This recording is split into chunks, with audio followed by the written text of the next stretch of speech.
X-rays are negative. What should the Lakers do with him going forward? Dude, there's a reason that this guy is now in the conversation of being some sort of, well, not some sort of, being an asset, right? Like, he's the only piece that they would proverbially see themselves maybe building around long term. I don't like the idea of trading AD, I'll be honest. But his injury history has one that we have to acknowledge. And again, in the trade conversation, you got to see who people want to add and what their value is. First of all, it's good news to hear it's only 2 weeks for him, because that was ugly last night. And again, with his history, you just never know. Hopefully that assessment, that timeline remains true. But I think they got to stand pat. I think you have the opportunity to put some pieces around AD. We don't know what LeBron James is going to do in this offseason. And we know that he's not a guy that necessarily stays for places for an extended period of time, especially if the goal doesn't seem to be being accomplished. So to me, that's the one piece that they have to potentially build around. I would hold pat, because this still is a double-double guy and a terrific defender in this league.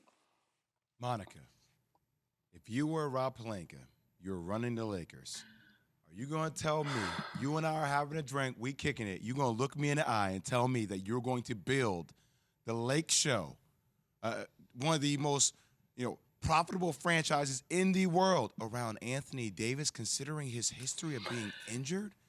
And Jay, also, Monica, Monica, you and I, we're hoopers. We know this. Is there any part of you that questions, I understand the history of his injuries. You can't help that, right? It's natural. But as somebody that attacks and plays with that mentality, is there any part of you that questions whether AD can be that guy that you can count on each and every night? All of that is true. And this is a very weak argument for not trading him. But I will say this.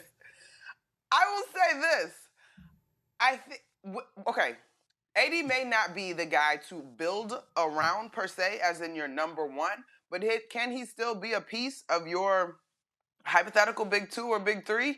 Yes, and I think the way that AD plays when he's healthy, which I understand is a notable asterisk, is attractive to other guards, right? So if you are hoping to, attract another free agent, or even if you're hoping to land a guy in the draft that you think will be a big piece of the future, to me, he's one of the better complementary pieces in the league. So if you can hold him, fine. I just don't know if Lakers brass, considering all the wonderful adjectives you just used, Jay, and the way that Key feels about his team, are they really going to lean into a rebuild at this point? I guess that would be the most sincere question. Or do they still think that they can hang around and compete? I think there's a couple things, right? LeBron James is one. LeBron James will end his career as a Los Angeles Laker. He can't afford to go anywhere else, even though his history has shown that he bounces around, or he's bounced around, so to speak, from Cleveland to Miami, back to Cleveland, now in L.A. Part of the problem, LeBron has indoctrinated himself in Los Angeles culture to a whole nother level. So that is going to be problematic for him to pick up and go chase a ring. He doesn't want that. That's a lot of smoke, right? In terms of his businesses, just everything is a little bit, it's a little tough to do that. In terms of AD, what I would say, Monica, is he certainly is a good player when he's healthy. But the sentiment around town and with Laker fans is they're getting tired of this in a game for 1 day and out for another 2 weeks, in a game for 2 days and out for a week. I understand. It's like they're kind of getting fed up and tired of it, and we have a tendency, and I'm just throwing myself into a whole Laker conversation, to run people out of the building when they're not living up to expectations. We tend to do that. And at some point in time, you're going to see a Magic Johnson say something. You're going to see, and people going to start, and then it's going to get loud. And at that point, you know how it is, Monica, the louder it gets, the harder it gets.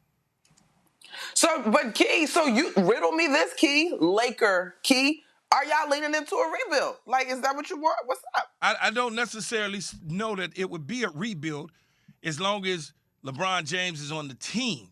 You can get younger in pieces to go around a LeBron James and whatever else, Westbrook or whatever else that you can't move.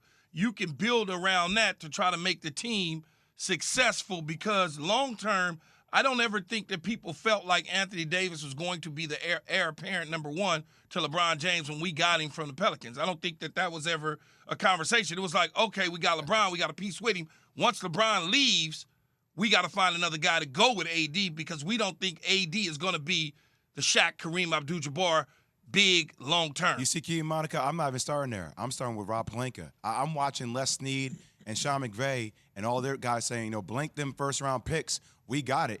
And I'm watching LeBron James tweet to the likes of real GM's Les Snead shirt is legendary, and he says, legend, my type of guy. I think Rob Pelinka has lost a lot of clout with this organization since Kobe has passed, to be frank with you. And I think it starts up top for LeBron James. I think that's right. I didn't know he tweeted that. Mm-hmm. I think that's right at Les Snead. That's a lot. Legend, my type of guy. Yep. That's a lot.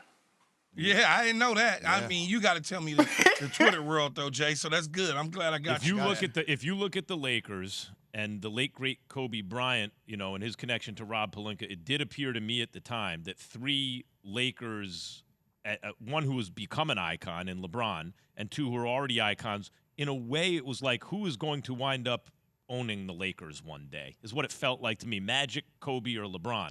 And when I saw Pelinka get the job, I thought Kobe's going to own the Lakers one day.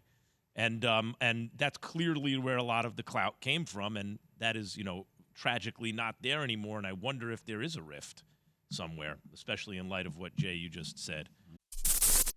Thanks for watching ESPN on YouTube. For live streaming sports and premium content, subscribe to ESPN+.